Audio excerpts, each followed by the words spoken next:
Bonjour, oui. L'ECO, on conseille et on fournit une plateforme d'appui aux acteurs de la transformation interne.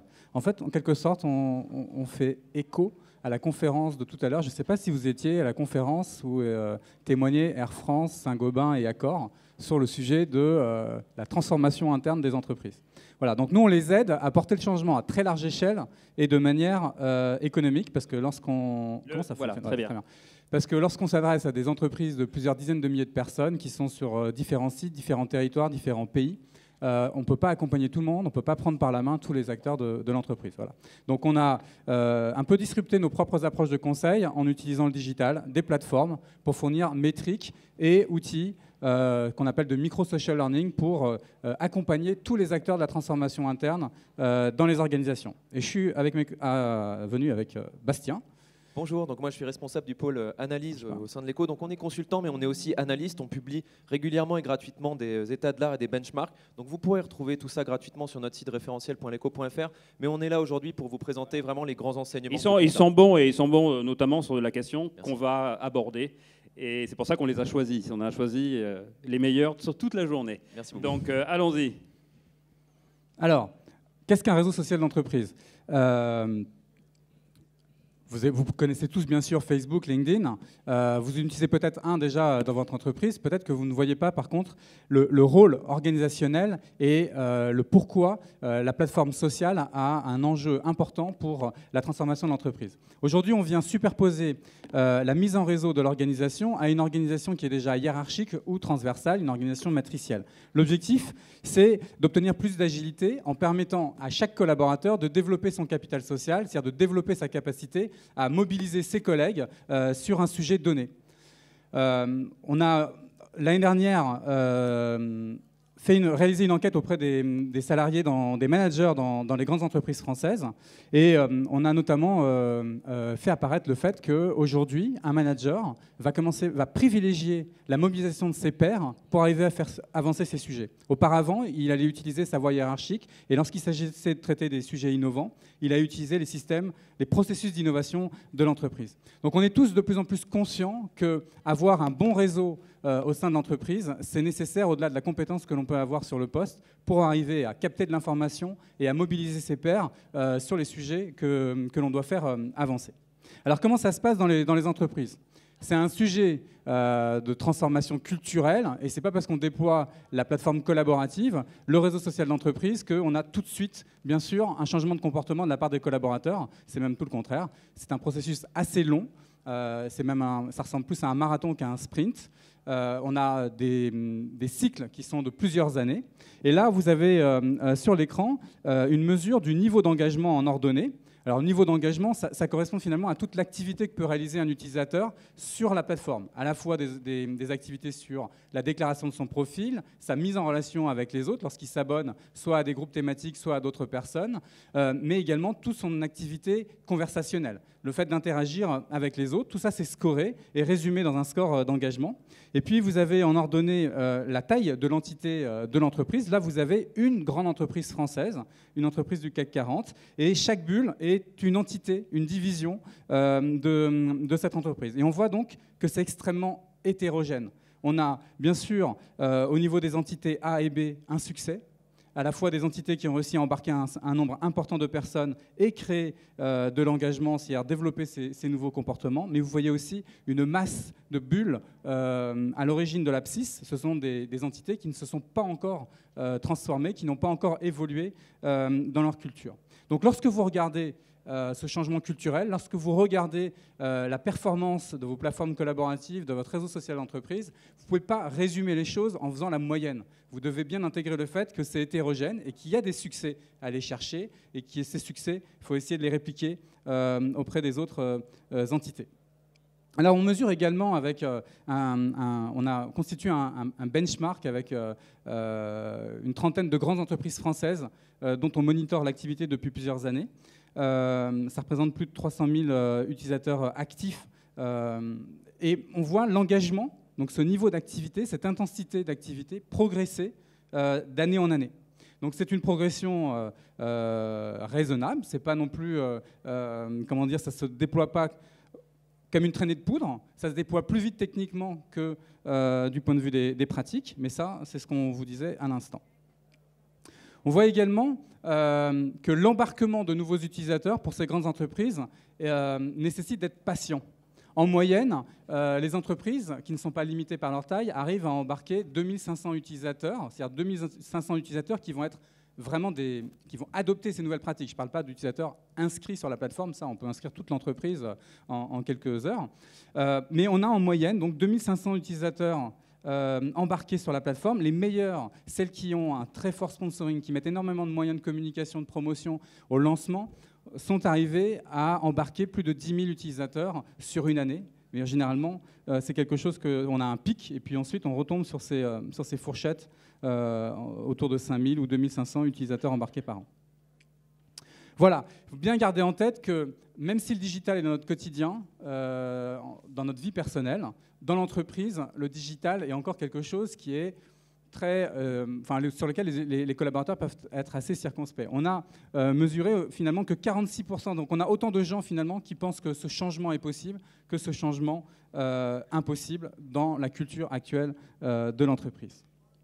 Voilà, pour terminer, cette transformation, elle se fait suivant 3 dynamiques. Une dynamique transversale, comment est-ce qu'on peut arriver finalement à mettre en réseau les pairs sur des métiers.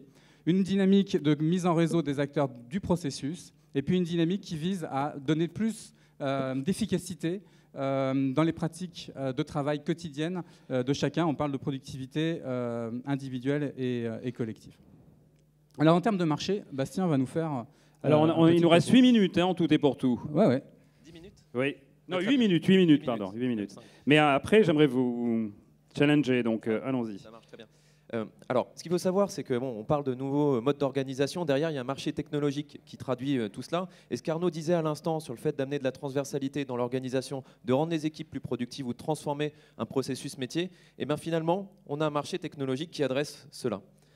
Alors, je ne suis pas là non plus pour vous disserter les 47 solutions que j'étudie année après année avec mes collègues, mais sachez qu'aujourd'hui, il y a des technologies qui vont faire tilt dans votre cerveau, comme Workplace by Facebook ou Google+, ou ce genre de technologie, Slack pour la partie productivité. Ce qu'il faut savoir, c'est qu'il y a un marché qui arrive à maturité sur les plateformes de réseaux sociaux d'entreprise purs et durs, ceux qui permettent de mettre en relation et d'amener de la conversation au sein d'une organisation. On a aussi un marché pléthorique et mature sur les outils de productivité. Je ne citerai que Slack. Vous avez peut-être suivi Office 365. Ils ont lancé Teams, qui est cette réponse directe dans l'écosystème Microsoft.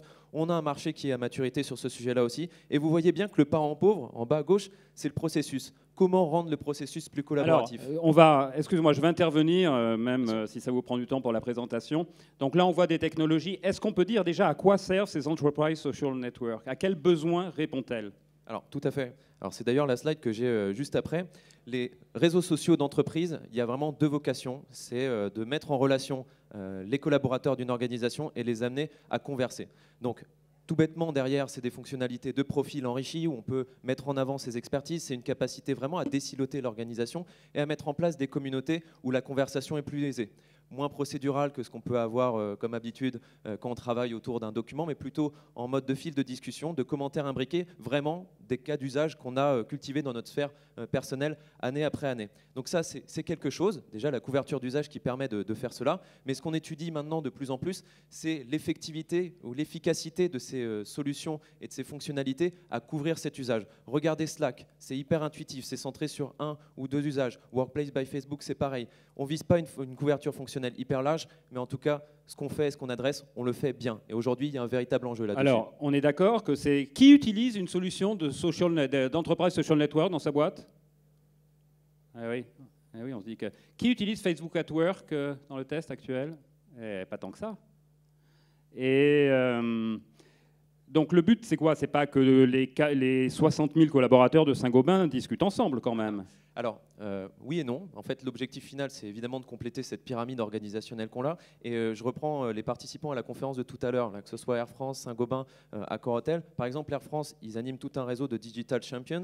June, la compagnie aérienne qui est en train de se lancer, il y a fort à parier qu'ils l'ont créé avec cet esprit start-up en mobilisant les forces vives de l'organisation. Un réseau social d'entreprise, ça sert à ça. Ça sert à étendre son cercle proche de collaboration pour identifier les forces vives dans une organisation qui peut être éclatée géographiquement et qui manipule des des dizaines et des dizaines d'expertises différentes. Saint-Gobain, même combat. Eux, ils ont leur programme d'engagement, la Ambition 2025, qui s'appuie sur 18 piliers. Ils vont engager leurs collaborateurs progressivement sur une plateforme collaborative. Eux, ils utilisent Jive, notamment. Et le but, c'est quoi? De parler de la pluie, du beau temps, de draguer un peu Le c'est but, de communiquer sur un projet précis? Alors, il y a plusieurs buts. Effectivement, on peut soit chercher à cultiver un capital social et se mettre en relation avec d'autres personnes dans l'entreprise pour favoriser aussi la mobilité interne. Aujourd'hui, dans une entreprise, on cultive des expériences, des expertises, et finalement, notre force, c'est de pouvoir mettre tout cela en musique et d'identifier ses prochains points de chute, ses prochaines équipes avec qui collaborer. Et évidemment, il y a aussi le sujet de rendre les équipes plus productives dans leur manière d'adresser un sujet, de se coordonner leurs actions. Par exemple,